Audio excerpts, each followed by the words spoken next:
Good morning বন্ধুরা। দেখো সকাল সকাল উঠে গেছি, উঠে সব কাজকর্ম করেছি। মানে সব কাজ তো আর হয় না, অল্প কিছু কাজ।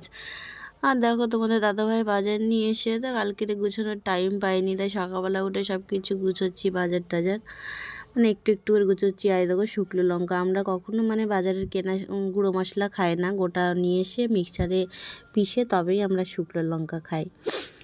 তারপর কাজ বাজ সেরে বাজার টাজার সব কিছু গুছিয়ে নিয়েছি। তারপরে ভাবলাম একটুখানি শোকেসগুলো মুছি, আলমারি টালমারি খুব ময়লা হয়েছে, ঘর বাড়ি প্রচুর ময়লা, একটু গুছিয়ে নিলাম। গুছিয়ে পরিষ্কার করে নিয়ে দেখো বাইরে আসলাম। বাইরে এসে দেখি মানে পুরো একটু কাদা কাদা। দেখো আমি কত ফুল গাছ কিনেছি, এদিকে লাগিয়েছি ওদিকে লাগিয়েছি। এটাও একটা ফুল গাছ, এটা হচ্ছে সেই পদ্মা ফুলের মতন, এটাও ফুল গাছ। আর এই দেখো লাইনে গাঁদা ফুল লাগিয়েছি।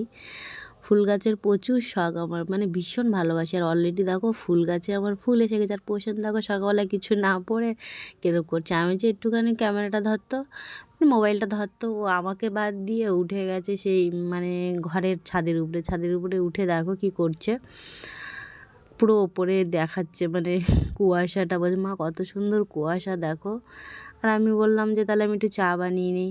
এই দেখো আদা দিয়ে চা খাচ্ছি, সকালবেলা তো আদা দিয়ে চা খেতে খুব ভালো লাগে। আর শীতের সময় তো আদা চা মানে হেভি প্রিয়, মানে আমার খুব ভালো, মানে খুব পছন্দর একটা। মানে সকাল হবে একটু আদা চা কে বানিয়ে দেবে, তা কে বানাবে, আর আমি একা একাই বানিয়ে নিলাম। আমি বানিয়ে ভাবলাম আদা দিয়ে সবাইকে চা খাওয়াই সকাল সকাল। আর দেখো চা বানিয়ে নিয়ে সবাইকে চাটা দিয়ে দিলাম। আমি বললাম সবাইকে চাটা দিয়ে কিছু কাজ আছে, কাজ বাজ তো শেষ হয় না কখনো বাড়ির কাজ, তো একটু একটু করে কাজ করে নিয়ে কাজ বাজ সেরে নিয়েছি। নিয়ে আর তারপরে দেখো আমাদের মান্ত খেলা করছে তাকাচ্ছে। আর আমি একটু ভাবলাম একটু রিল বানিয়ে নিই, কারণ আমার একটাও মানে ভিডিও বানানো নেই, তাই একটুখানি ভিডিও বানালো। কারণ বিকেলে কাজ বাজ সাথে সাথে তো প্রচুর সন্ধে হয়ে যায়। দেখো রান্না করে বলে সবজি গুছিয়ে নিয়েছি, শুক্তো করবে, ফুলকপি আলু নিরামিষ তরকারি করব। তরকারি করে নিয়েছি। আর বোন বললো আমি শুক্তোটা বানাবো, তাই আমি বললাম ঠিক আছে যদি শুক্তোটা বানাবি যখন, আমি এই তরকারিটা আমি বানিয়ে নিই। আর দেখো তরকারিটা বসিয়ে দিয়েছি। আর দেখো জল দিয়ে এটি সব কিছু গুছিয়ে নিয়েছি। এবারে এখন তো বাড়িতে অনেক কাজ পড়ে আছে, কাজ তো মানে কাজের কখনো তো শেষ হয় না, কাজ তো মানে সারাদিন হতেই থাকে। দেখো তো আমার মানে অলরেডি তরকারি হয়ে গেছে, খুব খিদে পেয়েছে, তাই ভাবলাম একটু ভাত খেয়ে নেই।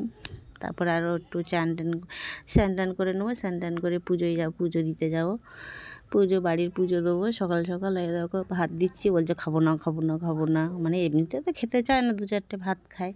আর আমি চান সেরে নিয়ে দেখো বাসন মাজি, ঠাকুরের বাসন টাসন মেজে। আমি বললাম পোষণকে বলছি একটু পোষণ মোবাইলটা ধরে দে নেওয়া। তা আমার তো স্ট্যান্ড নেই, ওকে মানে দিয়ে বলি, একে বলি একটু স্ট্যান্ড ধরে দে, ওকে একটু মানে মোবাইল সরি। আর এই দেখো সব কিছু পুজোর সব কিছু আস্তে আস্তে গুছিয়ে নিলাম। বাইরে মন্দিরটা পরিষ্কার করে নিয়েছি সবার আগে বাসন মেজে নিয়েছি, বাসন মেজে মন্দির ধুয়ে নিলাম। আর দেখো তুলসী গাছে তুলসী পাতা তুলতে এসেছি, কিন্তু তুলসী মন্ত্র তো জানি না, কিন্তু আমি যখনই তুলসী পাতা তুলি হরে কৃষ্ণ হরে রাম হরে কৃষ্ণ হরে রাম এইটা বলে তুলসী পাতা তুলি। এবারে শেখা যায়, কিন্তু আমি মানে আমার মনে থাকে না। আর এই পুজো মোটামুটি সব কিছু মানে সব জায়গায় সব কিছু গুছিয়ে পুজো দিতে বসে গেলাম। পুজো দিয়েছি, পোষণ মোবাইলটা ধরে রেখেছে, কখনো কখনো মোবাইল ধরে দেয়, কখনো আবার এমন বদমাশি করে মোবাইল ধরে না, প্রচুর বদমাশ না। আর আমি তো সবসময় ব্লগ করতে পারি না, কারণ আমার ক্যামেরা ধরার লোক নেই। তাই জন্য আমি বললাম যে কী করে কে ধরবে, যখন একটু ওকে সময় পাই বলি বাবা একটু মোবাইলটা ধরে দে না, আমি একটু ব্লগ করি। তাই এবার পুজো দিয়ে নিয়ে পুজোর কাজ সেরে গেছে। এবার কালকের থেকে জামা কাপড় দেখো শুকে নিই, তাই জন্যে আজকের রোদে দিয়েছি, আজকেরও শুকে গেছে, তাই সব জামা কাপড় তুলে ভাঁজ করে এখন। আর আমার মুখটা দেখো শীতকালে প্রচুর কালো হয়ে গেছে, কারণ আমাদের এখানে জল হাওয়া প্রচুর খারাপ, তাই জন্য আমার মুখটা। আর সব জামা কাপড় ভাঁজ করা হয়ে গেছে। এবার দেখো তোমার দাদাভাই বড়শিতে একটাই মাছ পড়েছে, তাই আমি বললাম রেখে দাও, বলছে না আমি রান্না করে নেবো। তো উনি নিরামিষ খাবে না বাবু, তাই জন্য নাচটা ও নিজে একা একা রান্না করছে আর বকছে যে তোরা কেউ করে দিলি না রান্না। তাই আমি বললাম যে তুমি করেই নাও। ও আমার বোনাই আছে, বোনাই বললো যে আমি মশলা করে দেবো। দেখো রান্না করতে করতে চলে গেছে গাড়ি মুছতে। আমি বললাম আগে তো রান্নাটা সারো, তারপর তো গাড়ি মুছবে। আর আমার ছেলেটা তো আরও বদমাশ, দেখো রান্না করছে। আমি বললাম ঠিক আছে, তুমি যখন রান্না করছো আমি একটা ছোটো একটা ব্লগ করতে থাকি, তোমাকে দেখাই। তো বলছে ঠিক আছে আমি রান্না করবো, তুমি আমার দিকে ক্যামেরা দেখাবে। দেখো আমরা সবাই মিলে ভাত টাত খেয়ে আমি এক জায়গায় বেরিয়েছি, আমি আর মা আছি। আমরা দুজন ঘুরিয়ে এবারে এসে একটু হাটে গেছি। হাটে কারণ আগের দিন নাইটি এনেছিলাম, নাইটি দুটো মানে অতিরিক্ত শর্ট হয়ে গেছে, তাই নাইটি পাল্টাতে গেছি।